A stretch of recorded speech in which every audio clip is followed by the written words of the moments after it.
Hey Beer Geeks, welcome to another edition of the Craft Beer Channel. Today I have flown over to sunny Barcelona for a lovely chat with one of the founders of Garage Beer Co. Probably the most well-known of the Spanish craft breweries from Catalonia, from the centre of Barcelona, or so I thought as I went to their brew pub earlier. It turns out they have a production site way 2 stops out of Barcelona, where once a month they have a party to celebrate the release of exciting beers. And that's where I am today. So I've had an amazing chat with Alberto, one of the founders, about where Garage Beer came from, why they've ended up making the beers that they make, which include any IPAs, dude sound checking, Barcelona Weiss and Big Imperial Stouts, only one of which really truly suits the climate. But it's been hugely successful for them. As you can see from behind me, the expansions they've been capable of doing.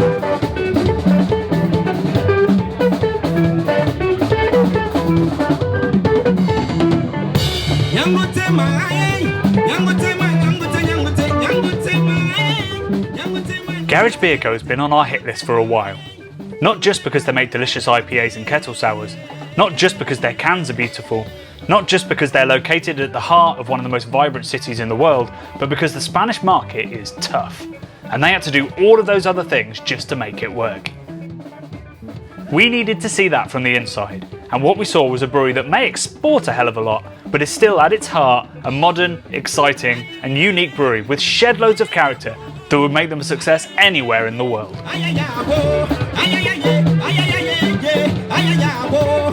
So I'm here with Alberto, founder of Garage Beer Co. of Garage Beer Co. He had to fill in the gaps for me there. Thanks so much for having me. Well, thank you for coming over. I love this whitewash space. It's a bit of a sun trap when sun traps were not needed. It's incredibly warm and bright here in Barcelona. Nice. First question, how do you deal as a brewer with it being so hot? Just a lot of fans. You just got fans, like moving air, going around, and a lot of time spent in the cold room. Absolutely. Okay, well, I think what I'd love to know firstly is the story of Garage Beer Co. from the start, because you guys are so, in terms of style and also to some extent in terms of size, a long way ahead of a lot of brewers in Spain. Where did that come from? Well, that's basically Garage started with James and myself. James, UK guy. I'm from Italy. James comes from like a brewing family. A dynasty. Yeah, dynasty. They are brewers. I wouldn't expect you to know that word. I'm surprised I do. Me on the other side is I started home brewing in 2009. I was living in Dublin, and one of my classmates from the States introduced me to home brewing. So since then I homebrew all the time till I got to Barcelona, and then I met James in Steve Axley brewing school. So Steve Axley is like the Michael Jackson of Spain, like introduced. He's the Michael Jackson. Yeah. He was. Rest in peace. He came here, Steve Axley, in the 70s, I think, more or less. He opened the first brew pub back in the 80s. Then he had to close because of other stuff. Ahead of his time. Yeah.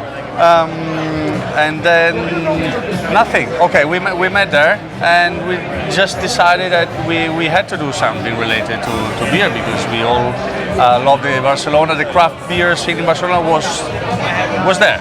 Well, going to start to boom. So we wanted to be part of it. So you started a brew pub really centrally in Barcelona, like from the university, which is almost like where everything starts towards the coast. It was very lucky to find a place like that, because literally we were walking every day, like, I don't know, 10 kilometers, finding places, because it was not just going on the internet, but just going on the street, because some places were not. For signs exactly. They were not on the internet. They were like just there. Yeah. And that's how we found the one close, very centric, close to Plaza Universidad. And it's not an industrial street at all. It's like got restaurants and all kinds of stuff. Exactly. So. Imagine that this place, what garage is now, before was a paper shop, and before that it was a milk shop. There were cows in it. Yeah. And that's where the lactose IPAs come from. Right, so you started brewing in there. What kind of styles were you brewing at the start? I presume it wasn't New England IPAs. No, we started with Barcelona very Vice. like low ABV, English style IPAs, pale lager and stuff like that.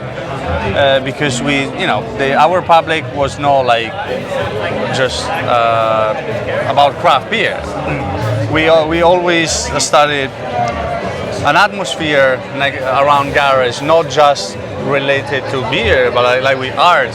In our bar, every 3 months we change all the art in the walls, all the music, the lights, everything. So we started with like easy beer, introductory, and then we moved over big IPAs. So you guys are known, I think it's fair to say, for maybe three styles, which is the New England Pale or IPA, the Berliner Weiss / Florida Weiss / Barcelona Weiss that you. That's why we call it. Yeah, how we call it, Barcelona Weiss. Yeah, we like it.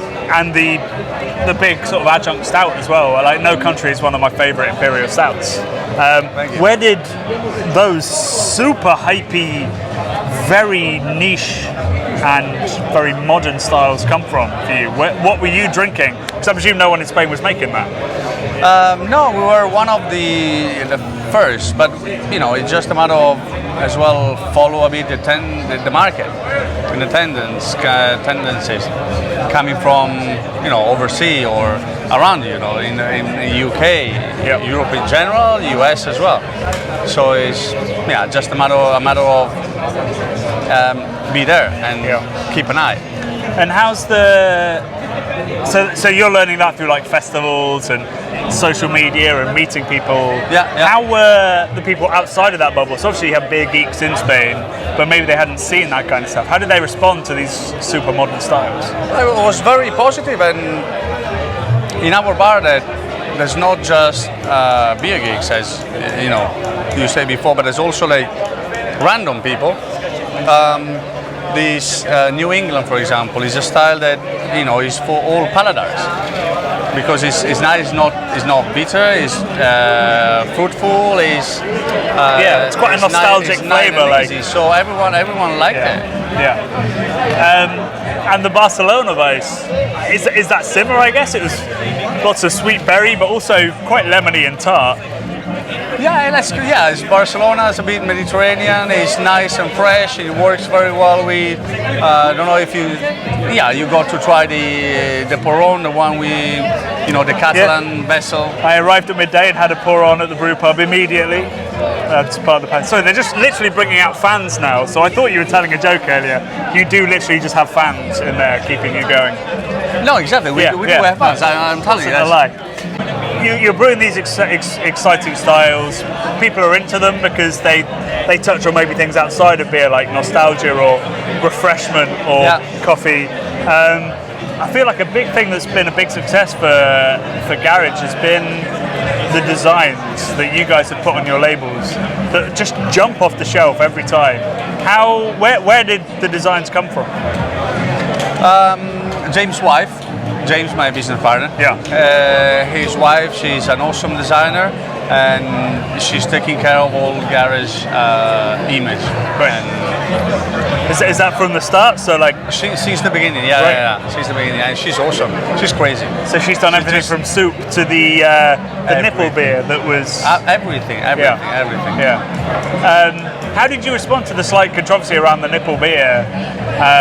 I think a lot of people assumed that it was from a bad place, from a masculine bro culture kind of place, but it was from a female designer by a brewery.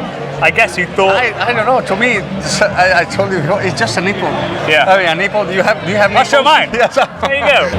And how does the the connection between the art that she's doing and the brewing that you guys are doing kind of match up? Because it's not always immediately obvious why there's a nipple or a goat or no connection. There's no connection. That's good to know, because I assume there was none. We do what we like, she does what she likes, and then match it or not match it, it goes together. But I guess like with soup, which is your signature IPA, it's a soup. I'm drinking it now. Okay. It's a soupy beer. That came from. Soup we started, but she was like taking basically. She recently got a baby when we created soup, and she had this pasta thing. ¿Qué pasa? ¿Cómo estamos? Happens all the time. Own a brewery, makes a lot of friends. She had the pasta with all the letters, you know, for children and stuff.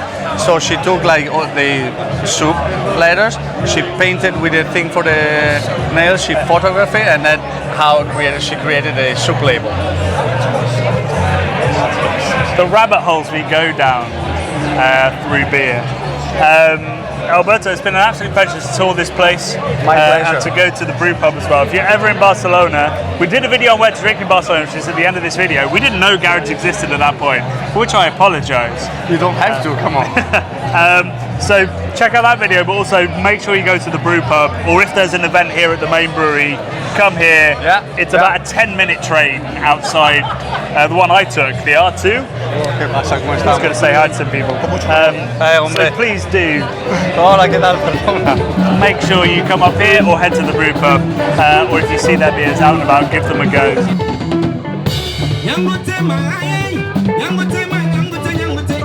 From that point onwards, the conversations got ramblier, the beers got flowier, and the party really got started. So here are some choice shots of the beer and Jonny nailing a pour on. We cut out the failures, and we'll end on a high. My pleasure. My pleasure. Thanks for coming over. You're always welcome. No worries, thank you. I'll see you guys next time.